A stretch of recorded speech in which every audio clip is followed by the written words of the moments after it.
Hi friends, welcome to JM online YouTube channel. Friends, ಇವತ್ತು ನಾವು labour card ಹೊಂದಿರತಕ್ಕಂಥ ಕಟ್ಟಡ ಕಾರ್ಮಿಕರು 3 ವರ್ಷ ಅಥವಾ 5 ವರ್ಷ ಸದಸ್ಯತ್ವದೊಂದಿಗೆ 60 ವರ್ಷ ಪೂರೈಸಿ ಯಾರು ಪಿಂಚಣಿಯನ್ನು ತೆಗೆದುಕೊಳ್ತಾ ಇದ್ದಾರೆ ಅವರು ಪ್ರತಿ ವರ್ಷ ರಿನ್ಯೂವಲ್ ಮಾಡಬೇಕಾ ಅಥವಾ ಇಲ್ಲ ಎಂಬುದನ್ನು ತಿಳಿದುಕೊಳ್ಳೋಣ. ಫ್ರೆಂಡ್ಸ್, ನಿಮಗೆಲ್ಲ ಗೊತ್ತಿರುವ ಹಾಗೆ 2-3 ತಿಂಗಳಿಂದ ಲೇಬರ್ ಕಾರ್ಡ್ ಪೆನ್ಷನ್ ಹೊಂದಿದವರಿಗೆ ಪೆನ್ಷನ್ ಬರ್ತಾ ಇಲ್ಲ. ಆ ಬಗ್ಗೆ ಇಲಾಖೆಯೊಂದಿಗೆ ವಾಟ್ಸಪ್ನಲ್ಲಿ ಇನ್ಫಾರ್ಮೇಷನ್ ಕೇಳಿದಾಗ ಹೇಗೆ ಉತ್ತರಿಸಿದ್ದಾರೆ ಎಂಬುದನ್ನು ಲೈವ್ ಆಗಿ ನೋಡೋಣ.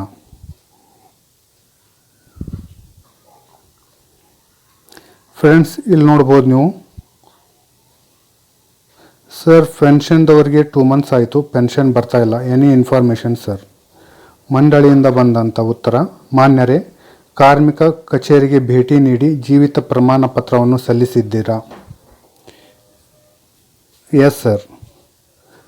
ಆಮೇಲೆ ಮಂಡಳಿಯಿಂದ ಬಂದಂಥ ಉತ್ತರ: ದಯವಿಟ್ಟು ಬ್ಯಾಂಕ್ ಸ್ಟೇಟ್ಮೆಂಟ್ನೊಂದಿಗೆ ಕಾರ್ಮಿಕ ಕಚೇರಿಯಲ್ಲಿ ಒಮ್ಮೆ ವಿಚಾರಿಸಿ. ಫ್ರೆಂಡ್ಸ್, ಇದು ಕಾರ್ಮಿಕ ವಾಟ್ಸಪ್ ಗ್ರೂಪ್ನಲ್ಲಿ ಇಲಾಖೆಯೊಂದಿಗೆ ಸಂಪರ್ಕಿಸಿದಾಗ ಈ ರೀತಿ ಮಾಹಿತಿ ಬಂತು. ಹಾಗಾದರೆ ಕಾರ್ಮಿಕ ಕಾರ್ಡ್ರಿಂದ 3 ವರ್ಷ 3,000 ರೂಪಾಯಿ ಅಥವಾ 2,000 ರೂಪಾಯಿ ಪೆನ್ಷನ್ ಪಡಿತಾ ಇದ್ದರು. ಅವರು ಪ್ರತಿ ವರ್ಷ ಪೆನ್ಷನ್ ರಿನ್ಯೂವಲ್ ಅಥವಾ ಕಂಟಿನ್ಯೂಯೇಷನ್ ಪೆನ್ಷನ್ ಹಾಕಬೇಕಾಗುತ್ತದೆ. ಕಾರ್ಮಿಕ ಕಾರ್ಡನ್ನು ಹೊಂದಿದ್ದು ಹಾಗೂ 60 ವರ್ಷ ವಯಸ್ಸಿನ ಮಿತಿಯನ್ನು ದಾಟಿರುವಂಥ ಕಾರ್ಮಿಕರು ಪೆನ್ಷನ್ ಯೋಜನೆಗೆ ಅಪ್ಲೈ ಮಾಡ್ತಾರೆ. ಬಟ್ ಬಹಳಷ್ಟು ಕಾರ್ಮಿಕರಿಗೆ ಮಾಹಿತಿಯ ಕೊರತೆಯಿಂದ ಪ್ರತಿ ವರ್ಷ ಪೆನ್ಷನ್ ರಿನ್ಯೂವಲ್ ಮಾಡಿರುವುದಿಲ್ಲ. ಅಂಥ ಕಾರ್ಮಿಕರ ಪೆನ್ಷನನ್ನು ಕಾರ್ಮಿಕ ಇಲಾಖೆಯು ತಡೆಹಿಡುತ್ತದೆ. ಹಾಗಾದರೆ ಬನ್ನಿ ಫ್ರೆಂಡ್ಸ್, ಯಾವ ರೀತಿ ರಿನ್ಯೂವಲ್ ಮಾಡಬೇಕು ಹಾಗೂ ಪೆನ್ಷನ್ ರಿನ್ಯೂವಲ್ಗೆ ಬೇಕಾಗುವ ದಾಖಲಾತಿಗಳು ಯಾವ್ಯಾವು ಎಂಬುದರ ಬಗ್ಗೆ ತಿಳಿದುಕೊಳ್ಳೋಣ. ಹಾಗಾದರೆ ಬನ್ನಿ ಫ್ರೆಂಡ್ಸ್, ಕಾರ್ಮಿಕ ಪೆನ್ಷನ್ ರಿನ್ಯೂವಲ್ ಮಾಡಲು ಬೇಕಾಗುವ ದಾಖಲಾತಿ ನೋಡೋಣ. ಫ್ರೆಂಡ್ಸ್, ಕಾರ್ಮಿಕರ ಪೆನ್ಷನ್ ರಿನ್ಯೂವಲ್ಗೆ ಬೇಕಾಗುವ ದಾಖಲಾತಿಗಳು: ಕಾರ್ಮಿಕ ಕಾರ್ಡ್, ಆಧಾರ್ ಕಾರ್ಡ್, ಜೀವಿತ ಪ್ರಮಾಣ ಪತ್ರ ಹಾಗೂ ನಿವೃತ್ತಿ ವೇತನ ಮಂಜೂರು ಆದೇಶದ ಪ್ರತಿ. ಫ್ರೆಂಡ್ಸ್, ಮಾಹಿತಿ ಇದೆ. ಜೀವಿತ ಪ್ರಮಾಣ ಪತ್ರ ನಾವು ಯಾವ ತಾರೀಕಿನಿಂದ ತೆಗೆದಿರುತ್ತೇವೋ ಅಲ್ಲಿಂದ 1 ವರ್ಷದ ಅವಧಿಗೆ ಮಾತ್ರ ಸೀಮಿತವಾಗಿರುತ್ತದೆ. ಯಾವಾಗ ನಮ್ಮದು ಜೀವಿತ ಪ್ರಮಾಣ ಪತ್ರ ಕಾರ್ಡಿನ ಅವಧಿ ಮುಗುತ್ತದೋ ಅದರೊಳಗಾಗಿ ತೆಗೆಸಿ ನಾವು ಪೆನ್ಷನ್ ರಿನ್ಯೂವಲ್ನ ಮಾಡ್ಬೋದು. ಅದರ ಪ್ರತಿಯನ್ನು ನೋಡೋಣ. ಅದೇ ರೀತಿಯಾಗಿ ನಿವೃತ್ತಿ ವೇತನ ಮಂಜೂರು ಆದೇಶ ಪ್ರತಿಯನ್ನು ನೋಡೋಣ. ಹಾಗಾದರೆ ಬನ್ನಿ ಫ್ರೆಂಡ್ಸ್, ನೋಡೋಣ. ಫ್ರೆಂಡ್ಸ್, ಇಲ್ಲಿ ನೋಡ್ಬೋದು ನೀವು ಜೀವಿತ ದೃಢೀಕರಣ ಪತ್ರ. ಅದೇ ರೀತಿ ಯಾವೆಲ್ಲ ಇನ್ಫಾರ್ಮೇಷನ್ ಇಲ್ಲಿ ಜೀವಿತ ದೃಢೀಕರಣ ಪತ್ರದ ಸಂಖ್ಯೆ, ಹೆಸರು ಇರ್ತದೆ. ಫ್ರೆಂಡ್ಸ್, ಇಲ್ಲಿ ಮೇನ್ ಮಾಹಿತಿಯನ್ನು ಅಷ್ಟೇ ನೋಡೋಣ. ಇಲ್ಲಿ ನೋಡ್ಬೋದು ಫ್ರೆಂಡ್ಸ್ ನೀವು ದಿನಾಂಕ 12/7/2022 ರಿಂದ 1 ವರ್ಷದವರೆಗೆ ಇಲ್ಲಿ ನೋಡ್ಬೋದು ಫ್ರೆಂಡ್ಸ್. ಈ ದೃಢೀಕರಣ ಪತ್ರವು 1 ವರ್ಷದ ಅವಧಿಗೆ ಚಾಲ್ತಿಯಲ್ಲಿ ಇರುತ್ತದೆ. ಫ್ರೆಂಡ್ಸ್, ಈ ಅವಧಿ ಚಾಲ್ತಿ ಕೊನೆಗೊಂಡ ನಂತರ ನಾವು ಪೆನ್ಷನ್ ರಿನ್ಯೂವಲನ್ನು ಹಾಕ್ಬೋದು ಫ್ರೆಂಡ್ಸ್. ಅದೇ ರೀತಿ ಫ್ರೆಂಡ್ಸ್, ಇಲ್ಲಿ ನೋಡ್ಬೋದು ಕರ್ನಾಟಕ ಸರ್ಕಾರ ಕರ್ನಾಟಕ ಕಟ್ಟಡ ಮತ್ತು ಇತರೆ ನಿರ್ಮಾಣ ಕಾರ್ಮಿಕ ಕಲ್ಯಾಣ ಮಂಡಳಿ ನಿವೃತ್ತಿ ವೇತನ ಮಂಜೂರು ಆದೇಶ. ಮಾಸಿಕ ನಿವೃತ್ತಿ ವೇತನ 3,000 ರೂಪಾಯಿಗಳನ್ನು ಪಡೆಯಲು ಶ್ರೀ ಹೆಸರು, ವಿಳಾಸ, ಇವರು ಹೊಂದಿರುವ ನೋಂದಣಿ ಸಂಖ್ಯೆ, ದಾಖಲಾತಿಗಳನ್ನು ಪರಿಶೀಲಿಸಲಾಗಿದ್ದು ನಿಮ್ಮ ಅರ್ಜಿ ಸಂಖ್ಯೆ ಹಾಗೂ ದಿನಾಂಕಗಳ ಮೂಲಕ ಮಂಜೂರು ಮಾಡಿ ನಿಮ್ಮ ಕೋರಿಕೆಯಂತೆ ಅಂಚೆ ಅಥವಾ DD RTGS ಬ್ಯಾಂಕ್ ಡ್ಯಾಶ್ ಖಾತೆಗೆ ಶಾಖೆ ಜಮಾ ಮಾಡಿದೆ.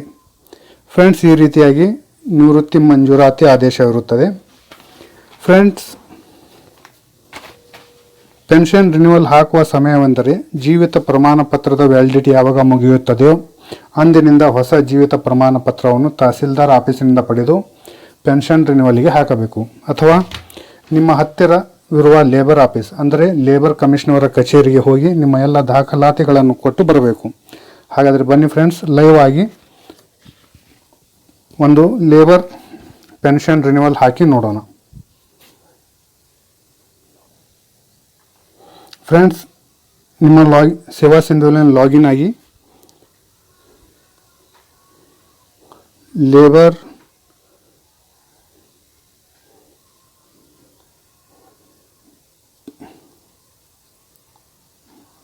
ಲೇಬರ್ ಪೆನ್ಷನ್ ಅಂತ ಟೈಪ್ ಮಾಡಿ ಫ್ರೆಂಡ್ಸ್.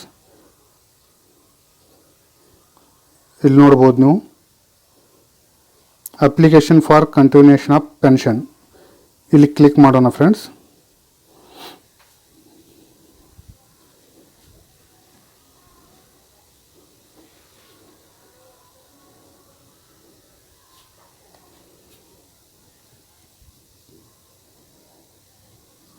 ಇಲ್ಲಿ ನೋಡ್ಬೋದು ಫ್ರೆಂಡ್ಸ್, ಕರ್ನಾಟಕ ಕಟ್ಟಡ ಮತ್ತು ಇತರೆ ನಿರ್ಮಾಣ ಕಾರ್ಮಿಕರ ಕಲ್ಯಾಣ ಮಂಡಳಿ ಪಿಂಚಣಿ ಮುಂದುವರಿಕೆಗಾಗಿ ಅರ್ಜಿ. ಫ್ರೆಂಡ್ಸ್, ಇಲ್ಲಿ ಅರ್ಜಿದಾರರ ವಿವರಗಳನ್ನು ನೀಡಬೇಕು. ಪಿಂಚಣಿದಾರರ ಹೆಸರು, ಪಿಂಚಣಿದಾರರ ದೂರವಾಣಿ ಸಂಖ್ಯೆ, ಪಿಂಚಣಿದಾರರ ನೋಂದಣಿ ಸಂಖ್ಯೆ. ಇಲ್ಲಿ ಫ್ರೆಂಡ್ಸ್ ಲಿವಿಂಗ್ ಸರ್ಟಿಫಿಕೇಟ್ ಅಥವಾ ಜೀವಿತ ಪ್ರಮಾಣ ಪತ್ರ.